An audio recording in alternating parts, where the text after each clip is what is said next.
আসসালামু আলাইকুম সুপ্রিয় দর্শক, বাংলাদেশ ভারতের সীমান্তে একটা উত্তেজনাকর এবং টানটান পরিবেশ তৈরি হয়েছে। বেশ কয়েকদিন ধরে ভারত বাংলাদেশের সীমান্তে যেই ভারতের অনেক লোককে বাংলাদেশে পুশিং করার চেষ্টা করছে, যারা ভারতের নাগরিক, যারা বাংলা ভাষায় কথা বলে, যারা মুসলিম, তাদের মধ্যে অনেকেই আছে এবং সেগুলোকে বাংলাদেশি বলে তাদেরকে বাংলাদেশে ঢেলে দেওয়ার একটা চিন্তাভাবনা করছেন।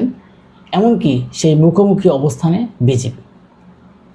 আমরা কয়েকদিন ধরে সামাজিক যোগাযোগ মাধ্যমে এবং মিডিয়াতে আমরা দেখতে পাচ্ছি যে বাংলাদেশ ভারত সীমান্তে এমন একটা পরিবেশ তৈরি হয়েছে, যে কোনো মুহূর্তে ভারত বাংলাদেশের মধ্যে একটা ভয়ঙ্কর যুদ্ধ হতে পারে। এর কিছু নমুনা দেখা যাচ্ছে। তার কারণ হচ্ছে জোরপূর্বকভাবে ভারতের বিএসএফ বাংলাদেশের দিকে ঢেলে দিচ্ছে এবং যারা ওই দেশেরই বসবাস করতো এবং ওই দেশেরই লোক, ভারতেরই লোক, সেগুলো বাংলাদেশি বলে পুশিং করার চেষ্টা করছে, যেগুলো হচ্ছে বাংলাদেশি কোনো ডকুমেন্টস কিছুই নেই।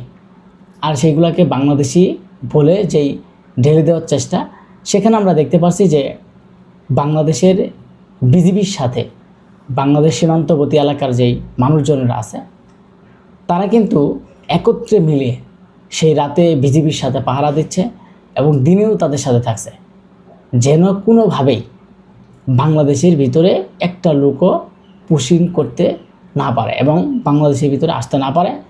তার জন্য তারা শক্ত অবস্থান তৈরি করেছে।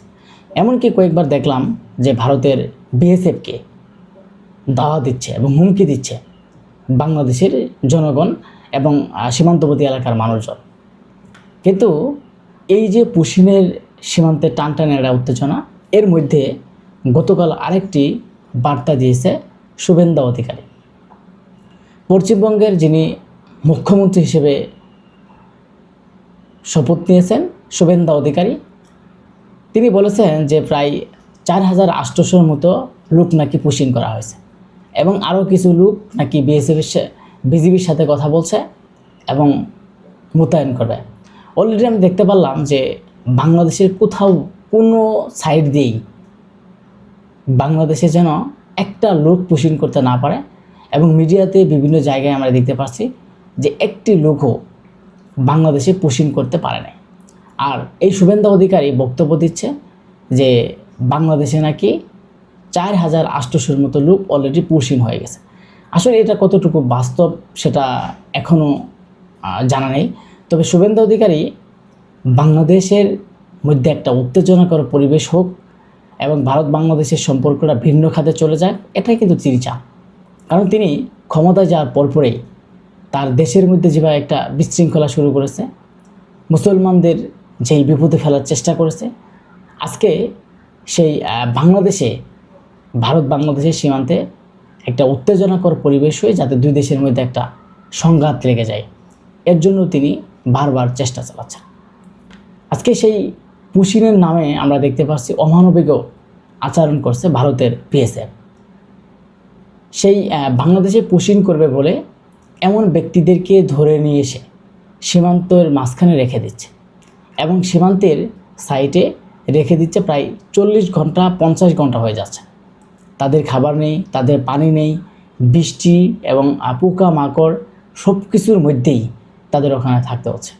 শিশু এবং ছোটো ছোটো যে বাচ্চা 3 বছর 4 বছর এরকম বয়স বাচ্চা, এদেরকে রেখে তারা যে অমানবিক একটা আচরণ করছে, আসলে এই ভারতের বিএসএফেরা যে অমানবিক, তাদের মধ্যে যে মনুষ্যত্ব সেই বলতে কিছু নেই। বিশেষ করে যিনি ভারতের পশ্চিমবঙ্গের মুখ্যমন্ত্রী হয়েছেন শুভেন্দু, তিনি যে আচরণগুলো বাংলাদেশের সাথে করছেন, যে ধরনের বক্তব্যগুলো দিচ্ছেন, সেটা আসলে অমানবিক এবং অযথা। তিনি দেখাচ্ছে যে ক্ষমতার জোর। তিনি এর আগে একটা কথা বলেছিল যে বাংলাদেশ নাকি মশা মাছি, যে ভারতের লোকজন নাকি বাংলাদেশের উপর ছেড়ে দিলে বাংলাদেশ তলিয়ে যাবে। আসলেই তিনি কি ধরনের বক্তব্য, আর তিনি জানেন, তিনি ভুলে গেছেন যে বাংলাদেশ কত শক্তিশালী এবং বাংলাদেশের মানুষ যে তাকে ভয় করে না, এবং তিনি যেই কথাগুলো বলেন এইগুলো যে বাংলাদেশের মানুষ ভয় করে না, সেটা আসলে তিনি ভুলে গেছেন। আজকের সেই সীমান্ততে বিএসএফের সাথে বিজেপির যেই কথা কাটাকাটি এবং বাংলাদেশের বিজেপি যে শক্ত অবস্থান তৈরি করেছে, তবুও তারা তাদের কাছে মাথা নত করে যেই পুশিনের লোককে তাদেরকে না হবে না। এমনকি আমরা দেখতে পেলাম যে বিএসএফ এবং বিজেপির মধ্যে একটা আলোচনা হচ্ছে, ইংলিশে কথা হচ্ছে, এবং সেই ইংলিশেও দাঁত ভাঙ্গা জবাব দিচ্ছে যে কোনোভাবেই একটি লোক যেন বাংলাদেশে পুশিং করতে না পারে এবং বাংলাদেশে না আসতে পারে, তার জন্য সতর্ক অবস্থান বিজেপি।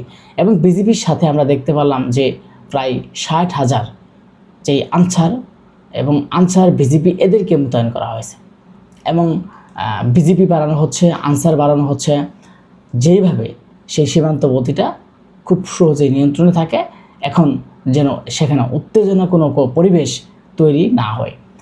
বর্তমানে আমরা যেই পরিস্থিতিটা দেখতে পাচ্ছি যে সীমান্ত নিয়ে দুই দেশের মধ্যে আলোচনা হচ্ছে, এবং বর্তমান এমন একটা পরিস্থিতি হয়েছে যে তারা জোরপূর্বকভাবে গায়ের জোরে, পেশি শক্তির জোরে বাংলাদেশের দিকে ঢেলে দিতে চাচ্ছে। এমনকি তাদেরকে যখন সাংবাদিকরা যায় জিজ্ঞাসা করছে যে আপনারা কি বাংলাদেশি, তারা বলছে যে আমাদের ফ্যামিলির অনেকে বাংলাদেশি থাকেন, আবার অনেকেই বলছে আমার ভারতেই সব, ভারতের ঘর বাড়ি, বাবা মা, টাকা পয়সা সব আছে, কিন্তু তারপরেও তাদেরকে